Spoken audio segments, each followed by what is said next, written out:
All right, let's jump right in. Thank you for joining our webinar today. Hacker techniques for bypassing existing antivirus solutions and how to build a defense with least privilege. With hacker, pen tester, enterprise security MVP, and named by SE Magazine as one of the top women to watch in security, Paula Januszkiewicz. You're also joined by Beyond Trust Product Manager Jason Silva, who will run through a brief overview and demo of Beyond Trust towards the end of the webinar, so please stick around for that. My name is Sarah, your webinar host today. I'd like to remind you to please submit your questions via the chat box in the GoToMeeting console anytime throughout the webinar, and we'll cover those questions at the end during our Q&A time. So I'll be monitoring that Q&A box throughout the webinar. Submit your questions at any point. Also, today's session is being recorded, and all attendees will receive a link to the recording and the presentation within 2 business days from now. You will also find that linked in the handout section in the GoToMeeting console. So at this point, I'd like to welcome Paula to the line. Hello, Paula. I know you have a lot of stuff to cover today, so please jump right in. Thanks for being here. Thanks so much, Sarah. Yes, absolutely. Thank you everybody for coming to our webinar.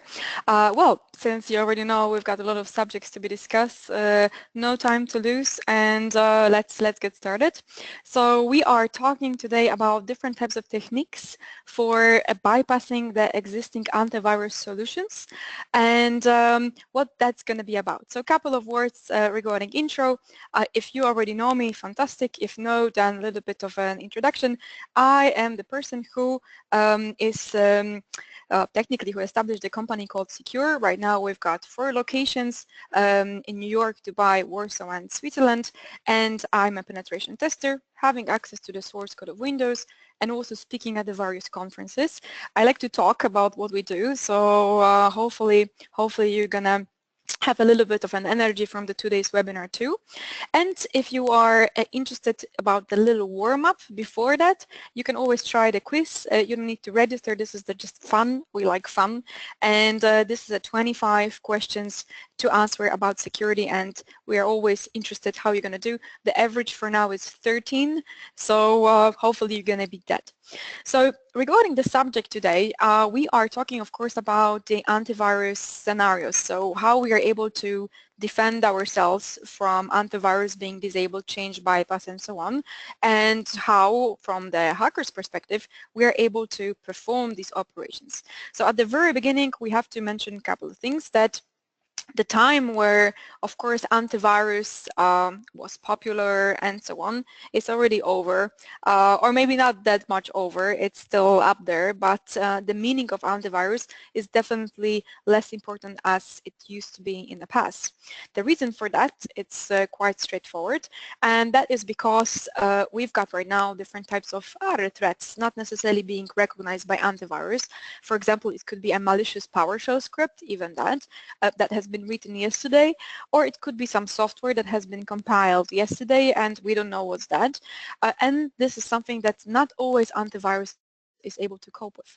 Of course, at that point, we could be thinking, oh yeah, but antivirus can recognize things by the behavior. That's exactly what this session is about. Answer is not necessarily. Antivirus can, of course, work on a different behaviors, but it can only work on behaviors that it knows.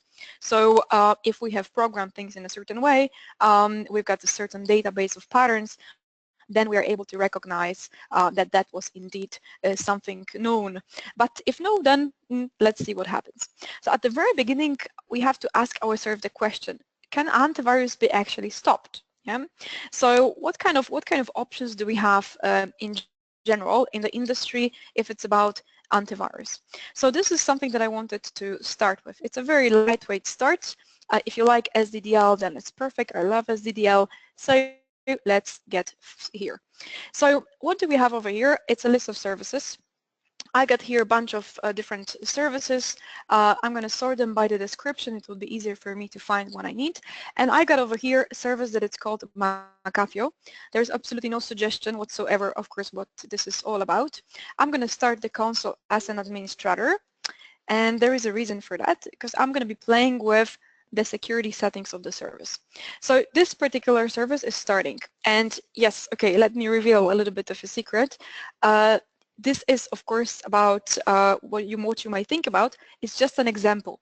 But if you're going to use the stuff that I'm using right now in the session, you will be able to stop McAfee. And not only McAfee, but also a couple of other solutions. It's just an example. So let's come over. So to clean up the environment, I'm going to enter to my tools place where I got everything. So over there, we're going to do sc sd show to McAfee. And this shows us SDDL, Security Definition Descriptive Language.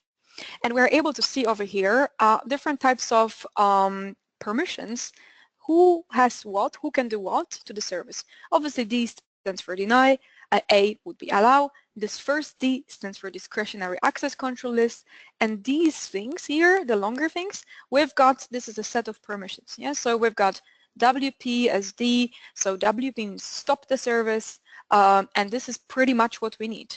So authenticated users, built-in admins, local system, they're all denied to stop the service.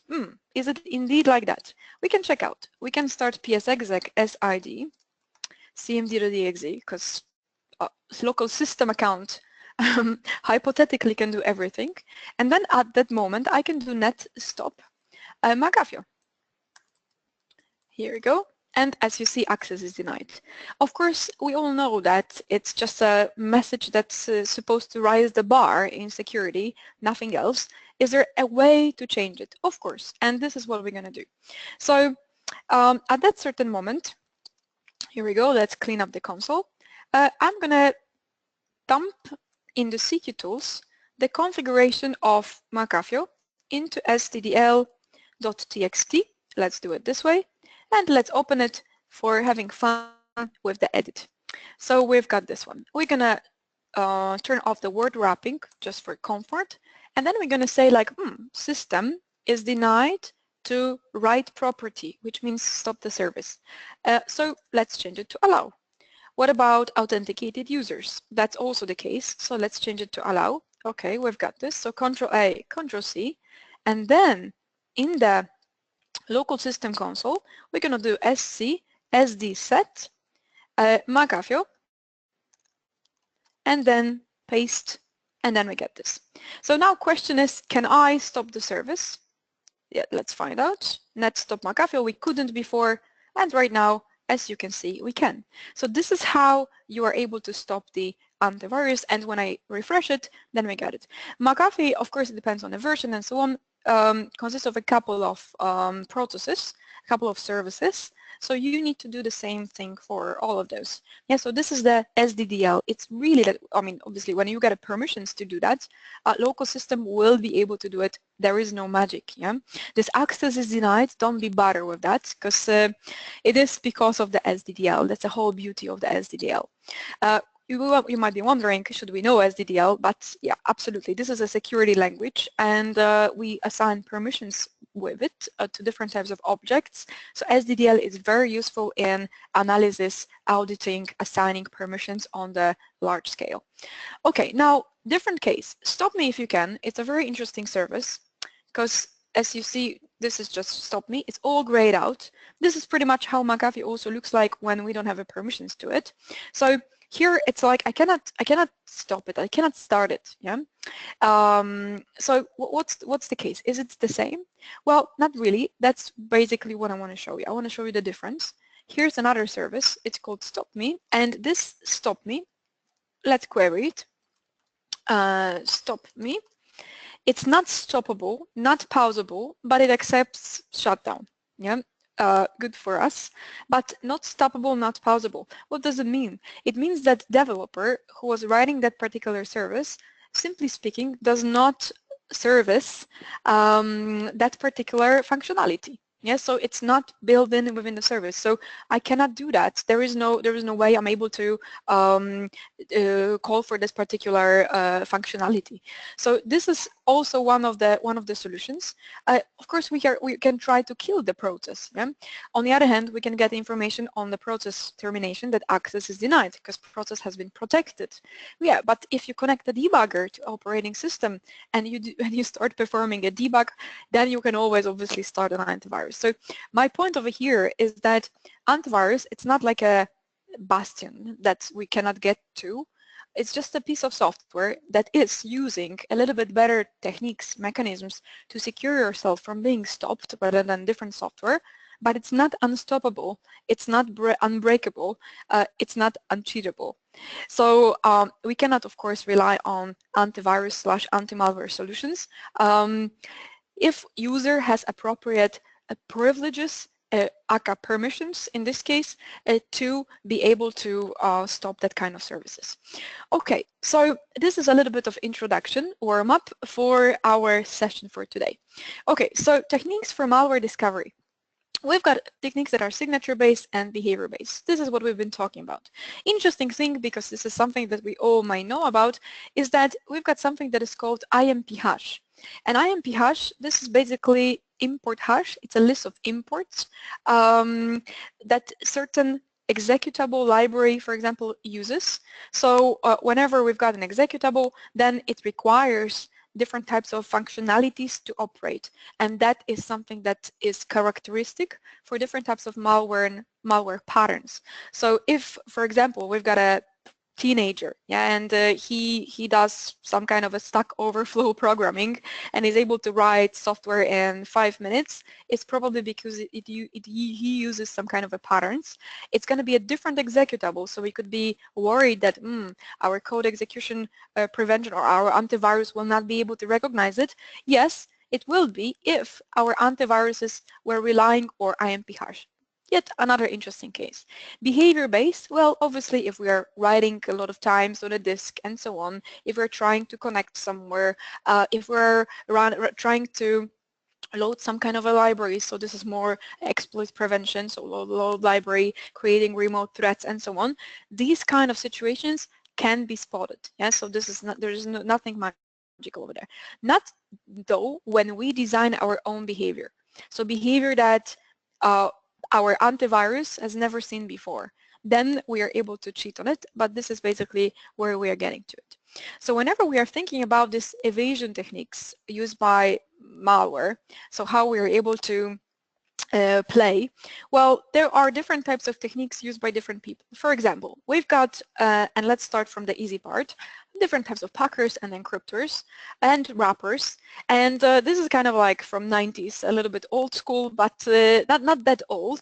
And we've got the possibility to have one piece of software and combine it with another piece of software. So this is quite a regular thing. Or we are able to pack one software, wrap it into another software, and in order to be able to see what is inside, we have to decrypt the content using the code that is in the outer shell. Yeah, so this is the setup.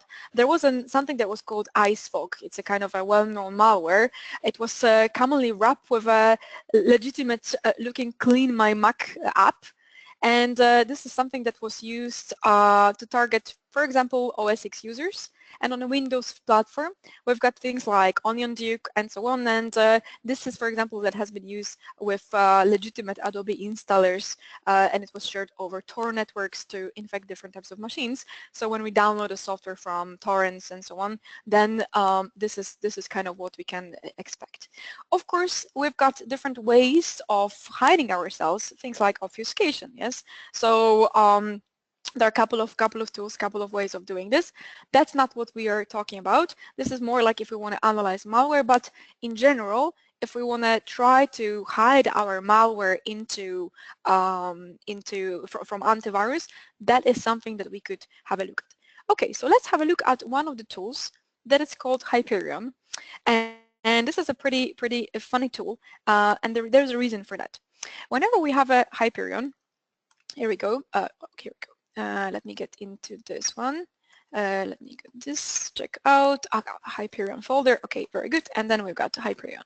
So whenever we've got Hyperion, this is a known software. This is already disqualifying it, by the way, just to tell you, if we've got a known software like this that could allow us to hide certain executable, rapid packet and so on, then it's already something strange. But let's have a look basically how it works. So what we're going to do, I do have over here Mimikatz trunk. So this is Mimikatz downloaded from the web. And our Hyperion, just to launch it again, it takes a bunch of options, and we've got an in file and out file. Yeah, so as easy as it could be, we've got a Mimikatz trunk, and then we've got over here x64, or actually, unfortunately, we can use it with the 32-bit, and then we're going to take the Mimikatz that is recognized by antivirus, and then we're going to save it into mimitest.exe. Yeah, so after the moment, Hyperion should be able to generate us a certain file that is eventually recognized by antivirus. Yeah, so this is something to have a look at. Good. Okay, so whenever we've got this kind of stuff, now of course it's very interesting to find out if and how we are able to, let me just run it again, if and how we are able to upload it to things like VirusTotal. Yeah, let's do that. So I'm going to get into VirusTotal website. I'm going to copy this path. Here we go. No, this is SDDL that I've got, so I'm just going to clean it. And I've got, this is the, oh, no, wait. Sorry, this is a little mistake. Why I went to the D drive? Yeah, okay, this is better. Ah, yeah, because of the SDDL. Oh, that's interesting accident, actually. Okay, so yeah, I'm going to load a file on my site. That's going to be the Mimi test. You're going to see it in a second. And this is something that we're going to be uploading to VirusTotal. Yeah, so this is this Mimi test that we have generated. As you see, nobody knows it. And this is the software that has a goal to hide another software that could be recognized by antivirus. The problem is, and this is what I want to show you, is that if we know that software, this software is publicly available, sooner or later, or rather sooner, we will all figure out what are the techniques used by that software in order to hide that code. And as you see, even though Mimikatz may not be recognized as a piece of malicious code, then over here we can spot that, for example, this is Hyperion. Yes, some of the companies do it better, some of them they do it worse, but this is in general what we got. What is kind of funny is what about those guys? They say it's okay, so this is a little bit dodgy, but okay, good statistics. 39 out of 61, let's leave it like this, says it's bad. Okay, so we can see that that's not something that perfectly works for us. Now, whenever we are thinking about some other stuff, we've got obviously obfuscation. We are changing the code. After the compilation, it looks a little bit different. We are changing the function names. We are changing different types of variables and so on. There's a lot of spaghetti code that is hard to analyze. And whenever we are thinking about anti-debugging, so we are able to, for example, at that stage in the code, say that we don't want a particular code to be analyzed or launched if there is some kind of a software running in a back. Yeah, so this is also one of the options, and this is very often hard coded in malware, so that at the end we are not able to launch different types of other tools, because if, for example, there is a process explorer running, then or process hacker running, then we are not able to look inside the details and so on. Yeah, so this is one of the setups. Now, whenever we are thinking, of course, about that kind of options, let me show you. This is an example of something that we call Coin Vault, one of the ransomware that used to be not really long time ago popular, and we've been playing with it, we've been decompiling it to the certain points and so on, analyzing. This is one of the modules of it, and over here you are able to see that this is this module that is responsible for checking that if there is a Wireshark running, or if we are running it in a virtual machine. So, for example, our network interface is Microsoft Corporation, VMware, or whatever VirtualBox, then we are not launching this particular malware. Yeah, so this is what we are talking about. If you're wondering what tool I'm using ILSpy. It's an okay, very nice tool for, especially for administrators, to have a look inside different types of files, what they could be about. If it's possible, if it's a managed code and so on. So this is one of the techniques. So this is what we mean by anti-debugging. Now, here comes the cool stuff. We have written one of the reflective payloaders as a team. If you have attended previous presentations, you might know that our team is a little crazy about writing different tools. We have written over 200 tools total for different purposes. Most of them, if not actually all of them, are recognized by antivirus, are not recognized by antivirus, so this is positive for us.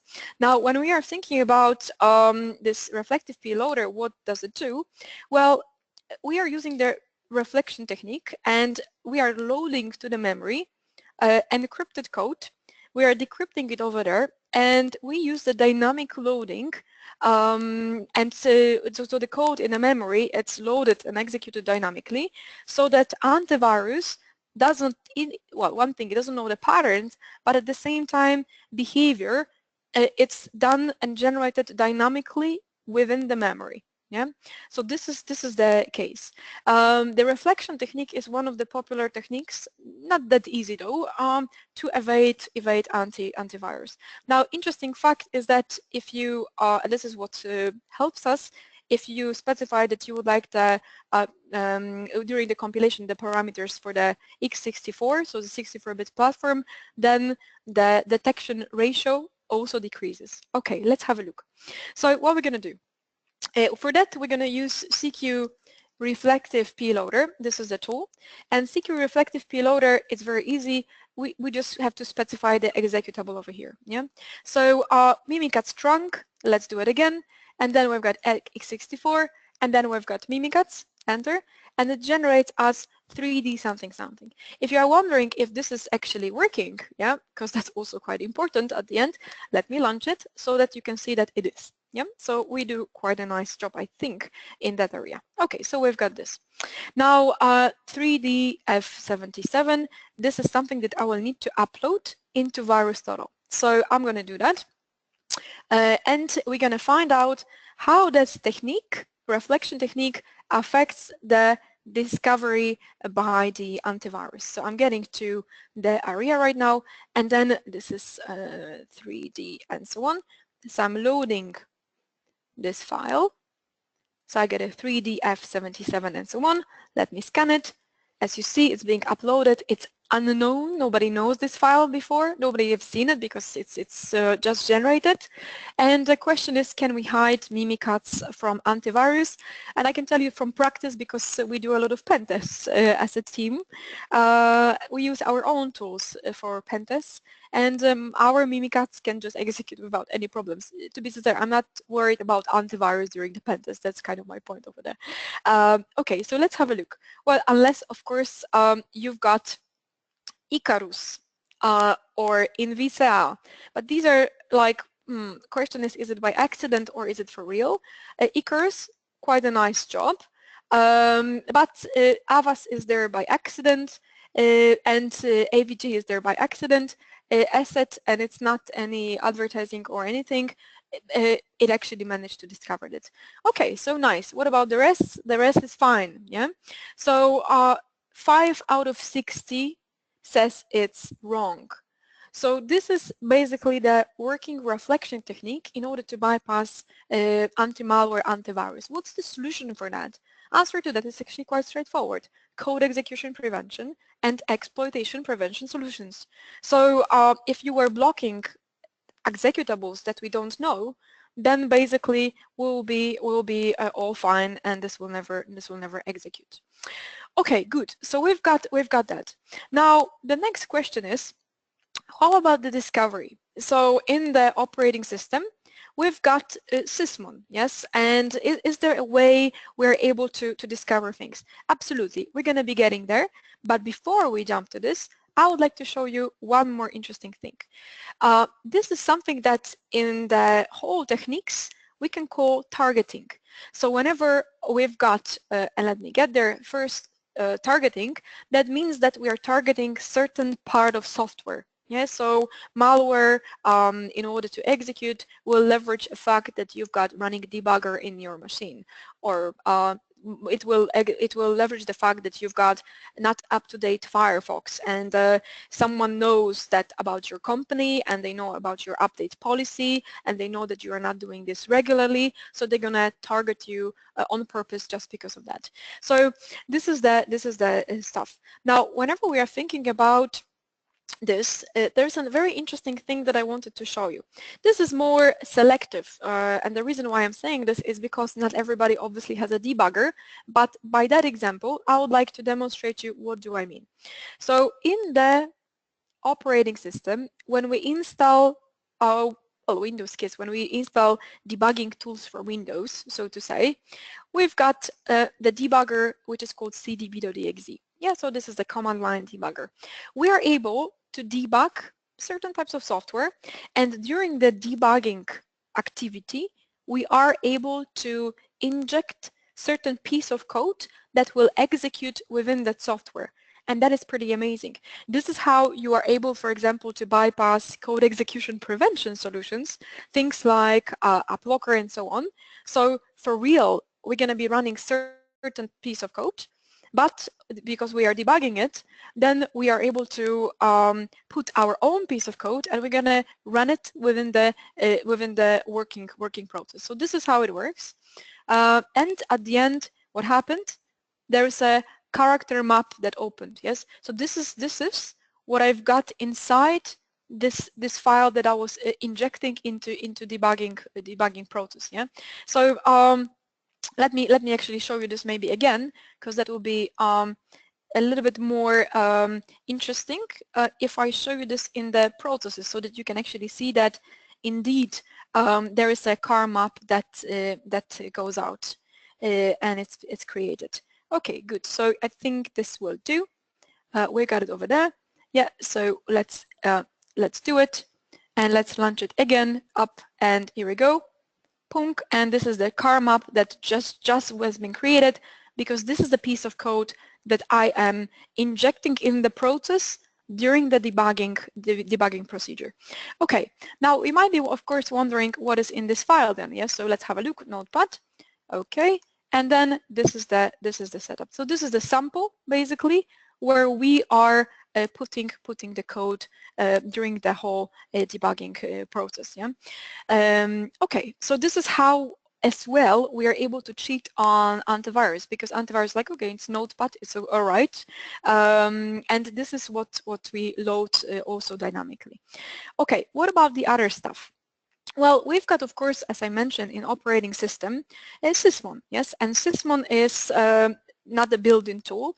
We have to install it. We have to download it from the sysinternals website, but it allows us for the fantastic, and I mean, I love Sysmon, so I will only tell you some superlatives about it, fantastic monitoring about different types of activities, for example, process creation, process termination, creation of the remote thread, raw access to the disk, also communication with the network, and opening the process in order to monitor if you've got pass the hash attack happening or any mingling with LSAS, for example. So this is pretty good. Now, question of the universe is that, is it possible, for example, to cheat on Sysmon? Yes, Sysmon is a driver, and well, of course, if you are not privileged enough, then you are not able to cheat. You are not able to uninstall it and change it and so on. But we've been working in our team on Windows 10 and the structure of the processes. And not getting into too many details, I would like to show you our new tool that allows us to cheat a little bit on that kind of solution. So how are we going to do that? Well, first of all, let me get into the logs where we've got of course, Sysmon. So this will be the setup. So I am opening the event viewer right now, and event viewer, we're gonna just clean the Sysmon log so that you can see that it's all as it should be. So let's get into Sysmon. We got this. This is my log, and so to say, I will just clear it. Let's make it as light as possible. So here we go. Process access rule. As you see, by the way, I'm running Sysmon. This is on my local laptop. Everybody in our team is, and it's a very nice solution that can be also used for the enterprise. Okay, good. So we've got that setup. Now, question is, what's next? Yeah, so what I'm going to do, I'm going to create the process and I'm going to cheat on its parent.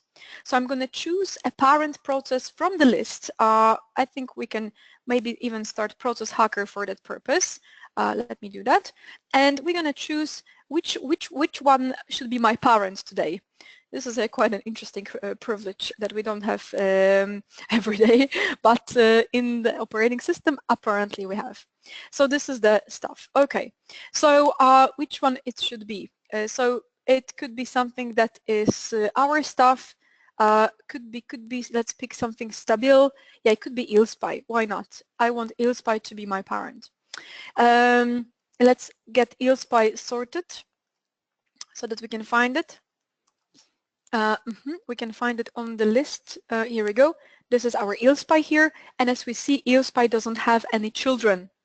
So at that stage, we're going to launch our tool, and this is so at that point we've got a CQ create process with parent, and we are specifying the PPID, so the process ID that we would like to hook into. So this is the 12024. And at the next stage, we will specify we would like to have it executable, and we're going to run, let's run Windows sysnative. Sysnative, and let's do Notepad, exe. Bonk. Okay, so Notepad opened, ta-da, and as you can see, Explorer or anything else, it's not, or even CMD, it's not the parent process of Notepad. Notepad has chosen its own parent, and this is ILSPY. Now, question of the universe: how does it look into into the logs? Yeah, so we've got process create. This is not this one, so we will need to find it. Of course, I got different. We could also filter it a little bit by the event ID, which is 1, which is process create. That's basically what we win, what we need over here, and this is perfect. So please have a look in the sysmon event. So this is the process creation operation, and we can see that there is an image, Notepad 32, Notepad from system 32. We've got a command line, sysnative, and so on, and then we've got this choosing a parent, which is ILSPY, yeah, which is absolutely not true. So this is the case related with the process structure in Windows right now. Of course, in the logs, we are able to see that we are running certain executable with the parameters. Yeah, but that's not exactly my point over here. Yeah, this is just running with the parameters, but we don't see over here that the ILSPY is the parent. But apparently we have cheated on it a little bit, and it is. So this is one of the ways how we are able to cheat the and evade different types of discovery analysis techniques by antivirus. Okay, guys, so running forward, I would like to show you a next thing that is related with one of the ways of getting inside the system, which could be very nice for bypassing antivirus. That will be related with the already patched vulnerability in Firefox and in any operating system. If we want to escalate it in Windows, this has been patched, but quite a recent vulnerability within the Firefox we're gonna work on. So for that purpose, and this is the evasion scenario that I've got, I would like to use Metasploit, and that Metasploit console will be, and let me bring the machine up, actually running on Windows. Since today we run everything on Windows, why not Metasploit? Okay, and our vulnerability is going to be quite nice to exploit. So let me get into more details of it. First of all, I will need to set it up in the Metasploit. So let's do it. Use exploit. Here we go. And then we're going to do multi browser, and then we're going to specify Firefox, and then PDF.js. So this is the privilege escalation vulnerability. Perfect. So we're going to do set srv host to 10.10.10. In our case, it's 100.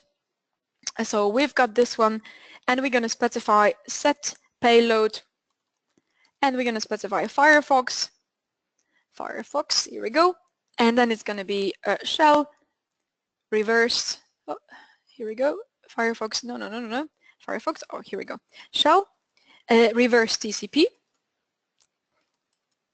underscore TCP, perfect, and then we're going to do set lhost for the whole communication 10, 10, 10, 100, and set URI path. It's going to be neutral, nice to do that so that it doesn't look dodgy, and set SRV port, and we're going to do it for 80, and then let's just run it. Awesome. Okay, so we get a server started. My point over here is actually quite straightforward, yes, because this is not very difficult to start that. Imagine that we've got gazillions of websites like this in the internet, and whenever we've got a not up-to-date browser, which happens in organizations, especially in the case of Chrome, when user is able to install Chrome by themselves and put the Chrome executable in the app data, like who cares about Chrome being up-to-date in such scenario? Yeah? Of course, Chrome can update itself, but is the user really taking care about this process? Maybe not necessarily. For sure, it's unmanaged, yes, security-wise. So what's the next stage over here? Next stage is that if I've got my Windows 10 client with the vulnerable Firefox, I can browse the internet, I can enter some kind of a website and so on, and it's just enough, please have a look, to first of all open the website. So there's already connection made to the server. Yeah, this is the first thing.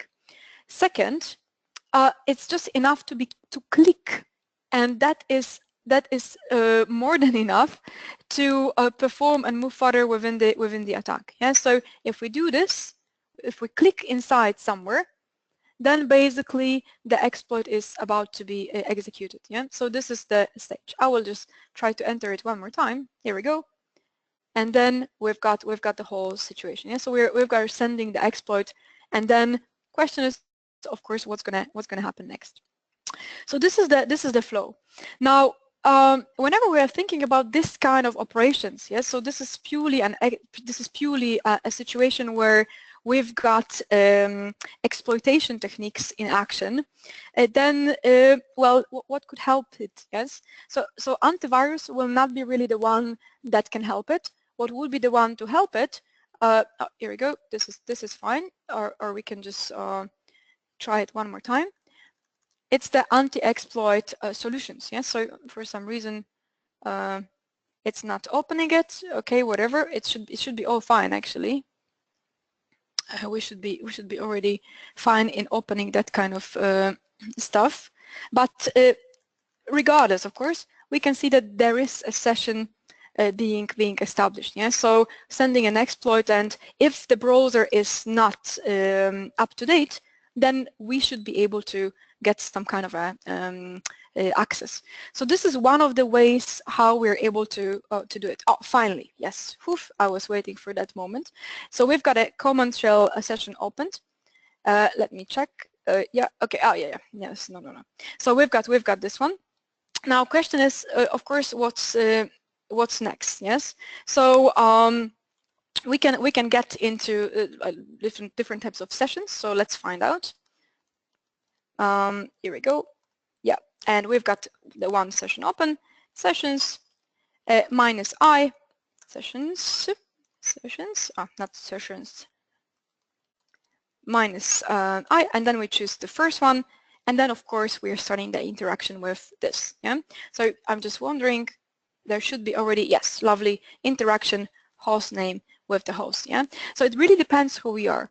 If this host is not up to date, that's of course the fantastic momentum to be able to do something. Yes. So we're able to download our tools and so on.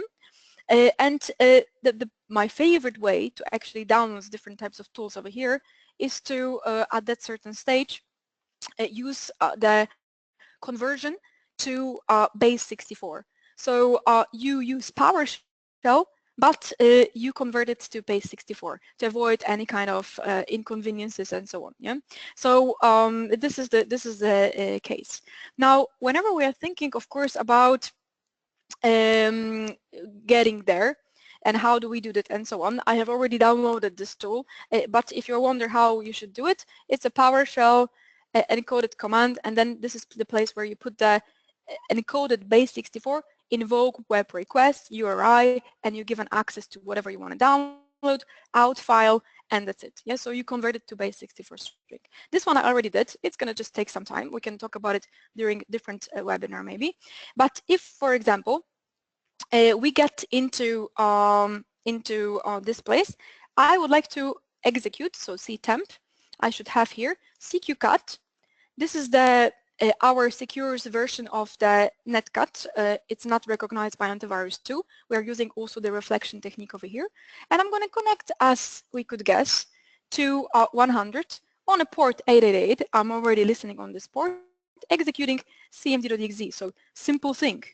Now, on one of these places, over here, yeah, I was listening on port 888, and I'm already, of course, on that host. So this is because of the browser not being up to date. What can we do next? Yeah, is there a way we can elevate? Because being a user, and as you remember, I was at the very beginning of the session elevating to administrator from the Freddy Krueger's account, it's not very cool. Yeah, we can start encrypting data and request some money, and we can do it also with the PowerShell so that antivirus will also not scream. Just for your reference, our team has written for educational purposes ransomware that encrypts data, and question is how can we stop it? Yes, so this is just the future coming, ransomware in PowerShell, but that is the moment where we can get into the next steps, of course, over here. So how can I elevate myself? Well, normally you can't.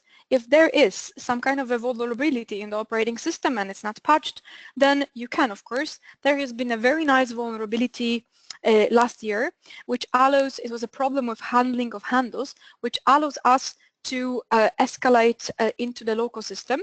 And in order to run that, that's the moment where, of course, we are able to get to that place. Yeah. So question is, can we create a scheduled task to run as user? Absolutely.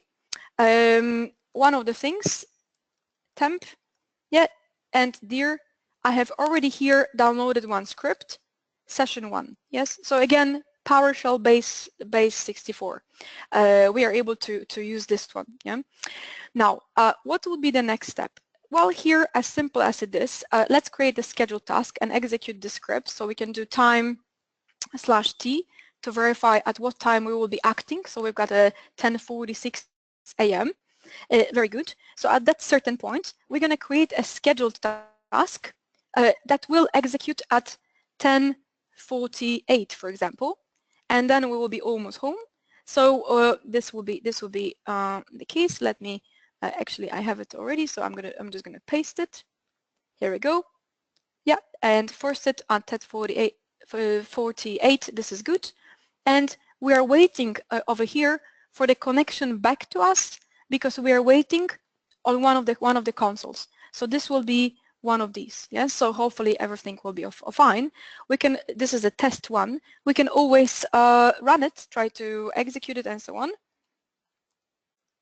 Task, schedule tasks, run, we can enforce it, test 1 as an option, here we go, attempted to run, and so on. So in the moment, so it could be 666 or 777 that I've got that we're going to have a connection to. Yeah, so this is how, here we go, we've got a connection, and we are right now anti-authority system. What happened is that this script 1 that I had exploited the vulnerability in Windows. Do you know what's the coolest part over here? Is that this one, of course, this console doesn't work that beautifully as this one over here. The coolest part over here is that it is all in PowerShell. So question is, do you block PowerShell in your organization? Of course, it's a fantastic thing, but it's also a fantastic hacking tool that I will definitely not hesitate to use during the pen test. as hacker will not execute and hesitate to execute it in your infrastructure. Yes, there are different methods of preventing it. Not always users need to have a possibility to run PowerShell. Definitely in such situation we can use also GIA, just enough administration in Windows, to limit different types of CMDlets to people if you really need to have them running PowerShell. For administrators it's a different story, yeah? We all want that, but for users not necessarily. So this is a little bit of a summary here. Okay, good. So this was a little evasion demo. Now the best part of it, we could be thinking about discovery and so on. So how did antivirus actually discover that? Well, in this particular demo, underneath I used, and this is the whole communication that was happening over here. Yeah, I was infecting WMI. And WMI, it's something that we don't monitor. My malware resides inside the WMI repository in a form of text, and it's getting compiled every single minute. So this is something that your antivirus will not discover, because nobody really looks inside the WMI repository unless we really focus on it and check for its integrity. So this is one of the ways. Okay. So whenever we are thinking about the summary, time, of course, whenever we are thinking about code execution prevention and code execution monitoring, it has to be a good solution. It has to be complete. Sysmon, it's a great tool. Don't get me wrong. Of course, things can happen. This is the fresh thing, so hopefully you enjoyed it. And if it's about solutions, of course, it's all about how much advance you would like to see. There are fantastic solutions in the market that you will hear about in a moment, and of course there's different types of solutions that we see in the market that are often misconfigured. Last thing to mention, if you want to have more information, we are running a class in New York. This is July 17th to 21st. Please come over. Everybody from Beyond Trust webinars has a 25% discount. You can get more information over here, info@SecureUS, where we learn how to hack and secure. And online on 12th of June, we start the 30 days crash course. And again, we've got a discount. This is secureacademy.com/30 days, where you can get more information. So this is something that I wanted to share with you. And now it's time for Beyond Trust to jump on the stage and rock. Thank you. All right. I think as a guy, I have a healthy fear of making a woman mad. You take that to a whole new level, Paula. Remind me never to make me upset. Yeah, that's great. Exactly what you wanted to get from this. All right. I'm not going to take much time because I know there's bound to be some questions and stuff. I just want to quickly touch on one of the products that Beyond Trust has, and it's called Power Broker for Windows. It focuses around least privilege, app control, that kind of thing. A lot of the things that even Paula did, not everything that's out there that's malicious in the world requires administrative rights, but certainly the lion's share of things just rely on the fact that somebody has administrative access. So if I can prevent people from having that kind of access on a day-to-day basis, then I've really jumped my game in securing the enterprise. The problem is really one from an operational standpoint, even if something as simple as, say, data sources, right? It opened up just fine, but of course, if I don't log in with administrative access, there are certain things in this program I can't do. Or in case of other programs, they flat out don't run. UAC's up, and I can't get through this. I'm not supposed to have the credentials to get through this. But those things that I just tried in my environment, I do want my users to have access to those things. And that's where this Power Broker for Windows, PBW for short, sort of product will come in. And it's managed through like 1 of 3 different ways. I'm going to use group policy, just a group policy extension that says, here are the rules or the policies that I want to lay out for this one person, everybody, this, the engineering team, whatever it might be. I can certainly sort these rules out. I'm just going to play up here in this common rules kind of thing here. So I have a rule. It's turned off. I'm going to go ahead and turn it right back on. And essentially what I'm doing is I'm telling the Power Broker for Windows client, there's a small client that's on the box, I want you to react when you see something. That reaction might be to deny the application. In fact, I might say, you know what, deny everything. Unless I tell you otherwise, don't let it run. That's a great way to sort of, again, secure the desktop. But app control, whitelisting, blacklisting, yes, no, that's an easy concept. It's almost a commodity these days. The more difficult concept is, how can I really take a user that has no rights and allow them to do their job? And that's kind of what this rule here would do.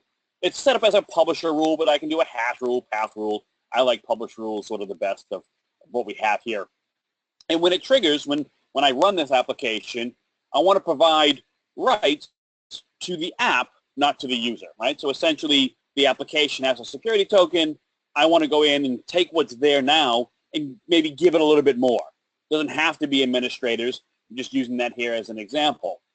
With that rule now turned on, again, this was group policy, right? So I'm going to run a GP update for myself. There's other ways to update policy manually if I was using EPO to manage this stuff, if I was using our own reporting platform. Either way, doesn't matter. The concept is the same. I have a rule now set for data sources. I'm going to go ahead and run that guy again. Same application, no more error message, right? But I didn't do anything with this retina one. I still want this thing to work. I just didn't do anything. I didn't have a rule set up ready to go. So all I need to do is come back, and in here, this is one I ran a little bit earlier, I have a centralized reporting. I know what my users are doing, whether it be good or bad. If they're trying to run applications that I've denied specifically, I will see that. If they're trying to change data for files I'm protecting, I can see that. I can even allow them to make changes to data itself and still log that up into this Beyond Insight. But right now, we're just kind of focusing on processes given the time, of course. So I want a rule for this application. I'm going to copy it, paste it right into this particular collection called Common Rules. Now I have a rule for Retina, right? I don't necessarily need the file version. I don't need the file name. I usually keep that, though. I like a rule like this because it just says, look, if Beyond Trust signed an application with this product's name, this file name, if I wanted to, like I said, I can go versions. I can go this version between this version. Then I can go in, and same thing applies. Do I want to elevate the application? Do I want to deny the application? It's going to apply the same exact way that data sources did. But then we get into sort of the unknown. Like, and Paula actually said it, there are plenty of applications that are trusted. They are things that run in the environment. I may not be denying Chrome. I may not necessarily support it from IT. That happens all the time. Or Firefox or Adobe. These are just things that are running in people's environments, probably yours. But if Firefox gets to a point where I consider it a risk, not because of its version, but because it has a known vulnerability of some level, in this case, I'm like, look, if it has any type of vulnerability at all, regardless of how severe it is, if that vulnerability is 30 days or older, I'm going to go ahead and I'm going to deny that application. And I do something similar with Adobe Reader, but I give it a little bit, I'm a little looser there. At least the vulnerability would have to be high risk, that kind of thing. And if I come back, well, for sure enough, Adobe Reader ain't going to run, nor would Firefox. Again, not because I know what version of Firefox is bad or I know what version is current for Firefox, but we use our own data, we use Metasploit data, we use a couple of different sort of, let's say, call them reputation databases. We know what applications have a known problem. We're also tracking malware, that kind of thing. So there's a few different ways that you can say, look, these are the things that this group of people or this one person should be doing on their day-to-day. If they need to go outside of that, I have ways of letting them do that with, say, permission or, maybe radius support, that kind of thing. But then there are some things where we just know they're bad. I don't care that they're from a trusted publisher. I don't care if they're from Microsoft or Mozilla. If it gets to a point where we know there's an issue, go ahead and just deny it, right? So again, probably the shortest demo I've ever done of the product. I really just wanted to relay, drop those rights, right? You do not have to have your users, even developers, running with administrative access. There is a way that we can reduce that down to logging in as a standard user, but then the things they have to do on a day-to-day basis, let's go ahead and let them work with whatever privilege level the application actually needs, not just full-on admins, and certainly don't want to give them administrative credentials because then you lose all sorts of auditing. All right, so Sarah, I'm going to pass this back over to you real quick, but I think you probably want, those are the slides I would have done. There we go. I think you have another poll coming up, actually. Yeah, okay, let me go ahead and jump right into that. We had some questions come in. We will jump into questions right after we launch this poll. You guys should see a quick poll up on your screen. Would you be interested in engaging with one of our security experts further? We would love to chat with you or walk you through a more thorough one-on-one demo of our privileged access management or even our vulnerability management solution. So let us know, select yes. And I'll leave this up. Let's dive right into questions. Jason, this came in for you as you were demoing. Can BeyondTrust block a trusted Office application from running a macro in the user context, which creates an outbound network connection? So it won't go to that level. PowerBroker for Windows is a process-driven tool.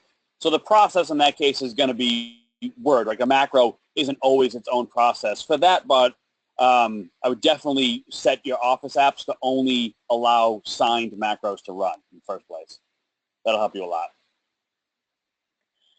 Okay, Paula, this came in when you were speaking earlier on in your presentation. How would the techniques also work with IDS solutions? Yeah, so basically this is the same story. It depends on what has been designed within the IDS solution.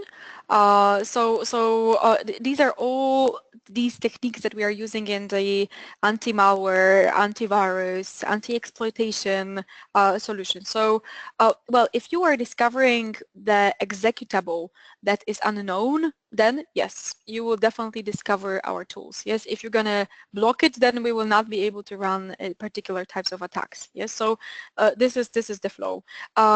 We are of course always searching for some unusual activities. This thing that I showed you through debugger, is it really unusual? Well, maybe it's unusual that someone is debugging like Notepad, but the question is, does your solution discover it? I will always say yes, it can discover, but it depends on solution and if it's actually built in, or maybe I should say it can discover, but does it? This is the big question mark here. Paula, what about DLLs? Can you block them somehow? Yes, absolutely. DLLs, it's a little bit of a nightmare in the organizations because we've got millions of those, but DLL, it's the similar piece of code as an executable. We just load it differently, but it brings the same danger out there. DLLs, unfortunately, very often are not digitally signed when they come with different types of software. So how do we care about those? Well, you can whitelist the ones that are good.